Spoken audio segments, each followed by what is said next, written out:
నమస్తే రమగారు. నమస్తే జయ. రమగారు, ఏదైనా ఇబ్బంది అనిపించినప్పుడు, కష్టం వచ్చినప్పుడు, సహాయం కావాల్సి వచ్చినప్పుడు, మనుషులని నమ్మే కన్నా భగవంతుని నమ్ముకోవటం మనకు ఒక అలవాటు. వెంటనే దేవుడా నన్ను ఈ కష్టం నుంచి గట్టెక్కించు. ఆ, దానికి మనకు తోచని విధంగా కోరికలు కోరేసుకుంటూ ఉంటామండి. నాకు ఇదైతే అది చేస్తా, అదైతే ఇది చేస్తా, ఇట్లా అది సహజం కదా. కానీ ఇలా కష్టం వచ్చినప్పుడు భగవంతుని మనం వేడుకుంటాం. ఆయన డైరెక్ట్గా వచ్చి మనకు సహాయం చేస్తాడా? వివిధ రూపాల్లో కదా కనిపిస్తాడు మనకి. దాన్ని మనం గుర్తించుతాము ఒక్కొక్కసారి. కొంత లేట్ అయిందనుకోండి నిందలు కూడా వేసేస్తూ ఉంటాం. భగవంతుని యొక్క సహాయం ఆశించటం ఎంతవరకు కరెక్ట్? తాకట్టులో ఉన్న బంగారాన్ని విడిపించి ఆ రోజు ఆన్లైన్ రేటుకే మేము కొంటాం. Sharma gold company. చేసేది ఏంటన్నప్పుడు భగవత్ సహాయమే తీసుకోవాలి. అంతే. ఇప్పుడు భగవంతుడు అంటే ఎవరు జయ? జనరల్గా మనం మామూలుగా ఒక చర్చలాగా చేద్దాం.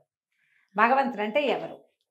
చుట్టూతా ఉన్న వాళ్ళు ఎవరూ కానివాడు, ఈ చుట్టూతా ఉన్న ప్రపంచాన్ని మనకి ఏర్పరిచిన వాడు. అంతే. మనని మనలాగా ఉంచినవాడు. ఇంకా ఈ సూర్యుడిని, చంద్రుడిని, నక్షత్రాలని, వీటిని వేటినో మనకు తెలియని వాటిని కొన్ని వేల జీవకణాలని మన చుట్టూతా ప్రపంచంలో కదిలేలాగా చేసేవాడు. ఈ గాలి ఆడిచ్చేవాడు, ఈ నాలిక కదిలిచ్చేవాడు, ఈ చెవి వినిపించేవాడు, అంతా భగవంతుడే. మనల్ని సృష్టించిన వాడు. మనం ఏం చేస్తాము? మామూలుగా హెల్ప్ ఎదురుకుండా వాళ్ళని అడుగుతాం. అడిగితే వాడు ఒప్పుకుంటాడు, చేస్తానని. వాడు ఒప్పుకున్నది కాదు, వాడిని ఒప్పించాడు దేవుడు. అంతేనా? అంతే. Master plan.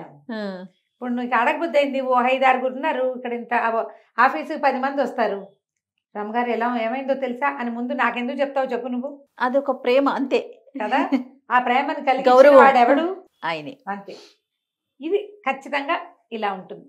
ఇప్పుడు ఒక 4 ఉంటే కొంచెం సహాయం చేయండి అని ఒకళ్ళని అడుగుతున్నామంటే ఆ ఒకళ్ళని అడగమని మనకి ప్రచోదనం చేసిన వాడు భగవంతుడు. చేస్తాను అని వాడితోటి చెప్పించేవాడు కూడా భగవంతుడే. వాడు చేయనని చెప్తాడు. నీకు నిరాకరణ నీకు ఇక్కడ రాసుకొచ్చావు, నువ్వు ఎవరు చేయరు. అప్పుడు మనం ఏం చేస్తాం? దేవుడా దేవుడా దేవుడా ఎక్కడి నుంచి అయినా సహాయాన్ని అందించు, ఏదో రకంగా ఈ పని అవ్వు, ఎవరినైనా సహాయంగా పంపించని పొరపాటును కూడా మనం అడగం. మన ప్రార్థన ఎట్లా ఉంటుంది? దేవుడా ఈ పని చేయవా, ఈ పని చేయవా డైరెక్ట్ గా ఆయనకి అప్పీల్ చేస్తాం. ఈ పని చెయ్యి, నా పిల్లాన్ని పరీక్ష పాస్ చేయించు. ఎలాగా? ఆయన వెళ్ళి రాస్తాడు. ఆ టైంకి ఒక కాగితం అందిస్తాడు. అది ఇదే ఆయన ఫోన్లే 34 వచ్చినా ఇంకో 2 మార్కులు వేస్తే పిల్లవేధ పాస్ అయిపోతాడని వేసేస్తాడు. ఆయన మనసులో దూరిపోవచ్చు. లేదా ఆ రోజు పేపర్ ఈజీగా రావచ్చు. వీడు 4 లెసన్స్లో 2 చదివితే ఆ 2 ప్రశ్నలు ఇచ్చే ప్రచోదనాన్ని వాడెవరికో మహానుభావుడు ప్రొఫెసర్కి కలిగించవచ్చు భగవంతుడే. సో ఇవన్నీ ఎలా జరిగినట్టు? ఆయన స్వచ్ఛంగా వచ్చి, ఆయన ప్రత్యక్షంగా వచ్చి అదేదో మా ఊళ్ళో పరమశివుడు లాగా నడిచి వచ్చేస్తాడు, సైకిల్ ఎక్కువస్తాడా? రాడు కదా. అవును. ఎలాగో చేయిస్తాడు. ఈ ఎలాగో వస్తున్నది భగవంతుని వల్ల వస్తోందని మనం నమ్మాలి, మనం తెలుసుకోవాలి. పైగా నేను ప్రార్థించాను పని అయిపోయింది అంటారు. లేదా వాడెవడో తెచ్చిస్తే వాడికి థ్యాంక్స్ చెప్తాం. మొదట థ్యాంక్స్ చెప్పవలసింది ఎవరికి? భగవంతునికి. అందుకని మనం ఏం చేస్తాను, మనకి అట్లా అలవాటు చేశారు. మొక్కు, ఈ పని అయితే ఇది చేస్తాను. మనం సహాయం చేసి తెచ్చిచ్చిన మనిషికి ఏమీ చెయ్యం. మనం మొక్కుకున్న భగవంతుడికే కదా తీరుస్తాం. అవునండి. తిరుపతి వచ్చి గుండు కొట్టించుకుంటాం, కాలినడకను వస్తాం, అన్నారంలో సచినాడుతం చేయిస్తాం. రకరకాల మొక్కులు ఏదైనా సరే, ఏ ఒకటైనా సరే మనుషులకి చెయ్యం, భగవంతుడికి చేస్తాం. ప్రార్థన కూడా భగవంతుడినే ప్రార్థిస్తాం. కానీ మనకు తెలుసుకోవాల్సింది ఏంటంటే భగవంతుడు మనకి పంపించిన సహాయం ఏ రూపంగా వచ్చినా తీసుకోవాలి అనేది మనకు అర్థం కాదు. వీళ్ళని మనుషులుగా చూస్తాం. ఇది దేవుడు పంపించిన చెయ్యేనని నమ్మం మనం. అది కదా మనం నమ్మాలి. అవునండి. ఎవరో ఒకళ్ళు ఆ టైంకి కరెక్ట్గా దేవుడు పంపించిన అంటాం నోటితోటి, దేవుడు పంపించినట్టు వచ్చాడు, దేవుడల్లే వచ్చాడు. భగవంతుడే వీళ్ళ రూపంలో వచ్చి ఇట్లా సహాయం చేశాడు. మనం ఎన్నిసార్లు మాట్లాడుకుంటామో ఈ మాట. అవును రమ్మగారు కదా. ఒక చిన్న కథ చెప్తాను చూడు. ఓ పల్లెటూరులో ఒక పేద బ్రాహ్మణ ఒక ఆయన ఉన్నాడు. చాలా శివభక్తి, ఏదో సుమారైన కుటుంబం. పాపం కొన్నాళ్ళకి వాళ్ళకి వండుకోవడానికి తినడానికి కూడా ఏమీ లేకుండా అయిపోయింది. సదాశివం ఆయన పేరు. విపరీతంగా ప్రార్థించాట పరమేశ్వరుని. రోజంతా నిరాహారంగా నిర్జలోపవాసం చేసి, భగవంతుడా నాకు సహాయం చేయి, పేదరికాన్ని తట్టుకోలేకపోతున్నాను, కుటుంబం అధ్వానం అయిపోయేలాగా ఉంది అని ప్రార్థన. రాత్రి తెల్లవారుజామున ఆయనకి పరమేశ్వరుడు కళ్ళు కనపడ్డాడు. కల్లో కనపడి, నాయన సదాశివం, నీ కష్టాలన్నీ నాకు అర్థమైనాయి. నువ్వు ఒక పని చెయ్యి, ఇక్కడి నుంచి 10 మైళ్ళ దూరంలో నాది ఒక దేవాలయం ఉంది కదా అంటే ఉందన్నాడు.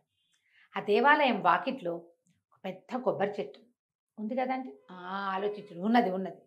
ఆ కొబ్బరి చెట్టుకి కాయలు ఉన్నాయి, ప్రతి కాయలోనూ మణులు మాణిక్యాలు ఉన్నాయి. నువ్వు వెళ్ళి ఆ కాయలు కోసి తెచ్చుకో, కాయ పగలు కొడితే మణిమాణిక్యాలు లభిస్తాయి నీకు. వాటితోటి నీ జీవితం సుఖంగా వెళ్ళిపోతుంది, నీ సంసారం బాగా వెళ్తుంది. భగవద్భక్తితోటి మసులు నాయన నిత్యము శివారాధన చేసుకుంటుండు, నీ తపస్సు జపము తపము మానబోక డబ్బులు వచ్చాయని అని బోధించాడు భగవంతుడు. తెల్లవారుజామున కళ నిజం అవుతుంది చూడు.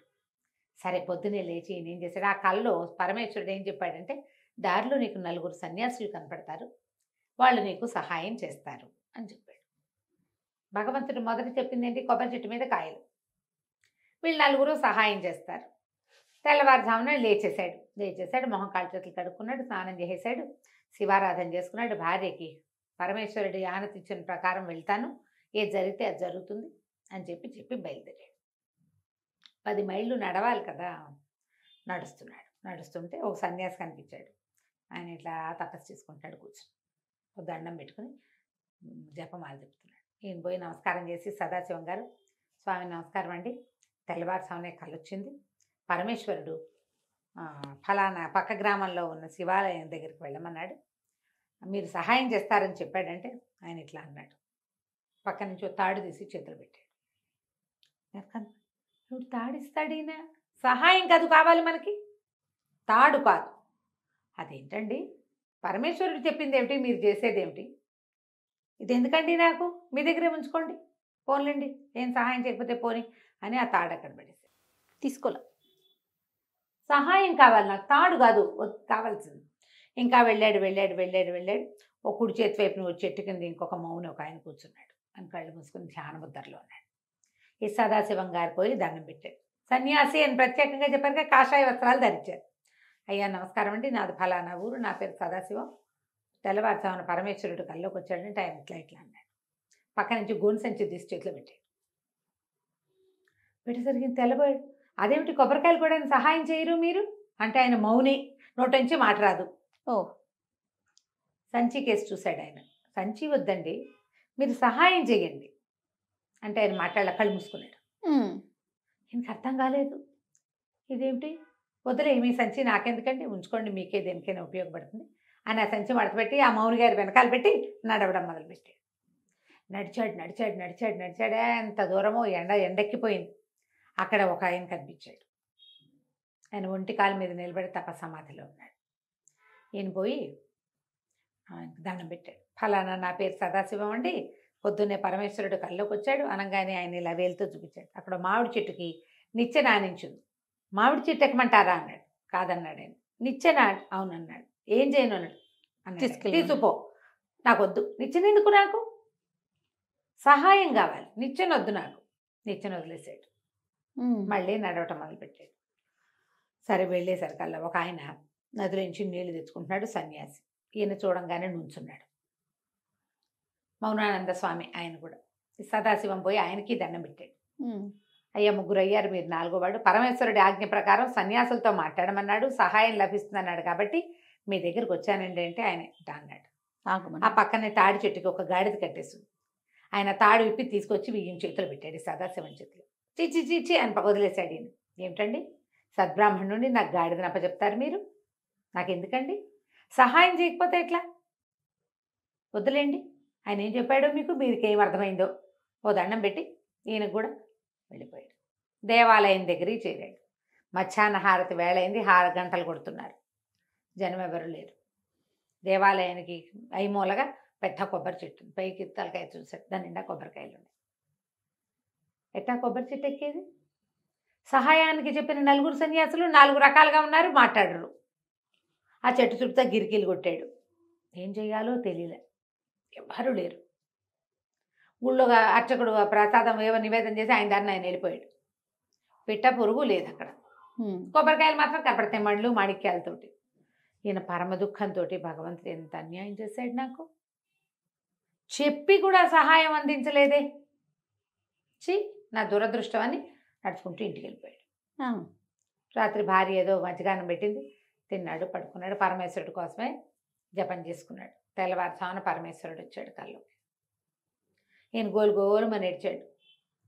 పరమేశ్వర, కొబ్బరి చెట్టు అన్నావు, గుడి అన్నావు, కొబ్బరికాయలు అన్నావు, మండలు అన్నావు, మాణిక్యాలు అన్నావు, సన్యాసులు అన్నావు, సహాయం మాత్రం పంపించలేదు స్వామి నువ్వు.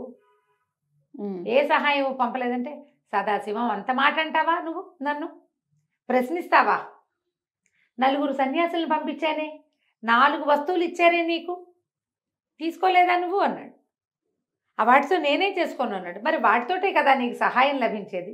నిచ్చెనుంది, తాడి చెట్టు ఎక్కుతావు, దించుకుంటావు, కాయలు సంచిలో వేసుకుంటావు, తాడేసి కడతావు, గాడిద మీద వేసుకుని ఇంటికి తెచ్చుకుంటావు. ఎంత సింపుల్. నువ్వు నీకు సహాయం లభిస్తే అది నేను పంపించిందని నమ్మకండా అక్కడే వదిలిపెట్టేశావు. నీకు ఎట్లా చేయాలి చెప్పు? నేను ఆ కాయలు నన్నే కోసి పెట్టమన్నావా సదాశివం అని అడిగాడు భగవంతుడు. సూపర్. అనేసరికి చెప్పలేసుకుని మర్నాడు మళ్ళీ వెళ్ళి ఈ 4 వస్తువులు తీసుకుని ఆప్షన్ ఉంది ఉంది మరి భగవంతుడు ఇచ్చాడు. అలా ఇస్తాడమ్మా. చూడండి, రెండో అవకాశం మాకు లభించలేదు అని చెప్పేవాళ్ళు ఎంతమంది ఉంటారో, సెకండ్ ఛాన్స్, థర్డ్ ఛాన్స్ భగవంతుడు ఇచ్చాడని చెప్పేవాళ్ళు ఉన్నారు. ఉంటారా? 100%. 100%. కాజయ్య నువ్వు గమనించు, హార్ట్ అటాక్ వస్తుంది ఎవరికో, ఇంట్లో ఎవరు ఉండరు, వీళ్ళే గుండె పట్టుకుని హాస్పిటల్కి వెళ్తారు. లెక్క ప్రకారం వెళ్ళిపోవాలి వీళ్ళు, కానీ వీళ్ళకి డాక్టర్ దొరుకుతాడు. సెకండ్ ఛాన్స్ కాదు ఖచ్చితంగా కదా. హాస్పిటలైజ్ అవుతాం, ఎవరో వచ్చి ఈ హాస్పిటల్ కాదు ఫలానా చోటుకి వెళ్ళండి, ఆయన మంచి డాక్టర్ అని చెప్తారు. ఇక్కడి నుంచి పోయి అక్కడికి వెళ్తారు. ఇక్కడే ఉంటే అక్కడికి వెళ్ళి బతికేస్తారు. సెకండ్ ఛాన్స్ కాదా. పరీక్షల్లో ఫెయిల్ అవుతారు పిల్లలు, మళ్ళీ రాసి పాస్ అవుతారు. సెకండ్ ఛాన్సేగా. ఐఏఎస్లు ఐపీఎస్లు కూడా ఫస్ట్ టైం రాదు, సెకండ్ సివిల్స్ రావు, మూడోసారి వస్తుంది. బంగారు కొండలు. ఛాన్స్ తీసుకోకూడదు. ఏంటంటే మొదటిసారి విసిగిపోయి వెళ్ళిపోతాడు భగవంతుడి దగ్గరికి ఆయన్నే ప్రశ్నించడం కోసం. ఎవరైతే ఇక్కడే ఉండి ట్రై చేయడే ఎవడును. అవును అవును కదా, ట్రై చేయాలి కదా. సదాశివ నీకు కోపం వస్తే ఏం చేసి ఉండొచ్చు?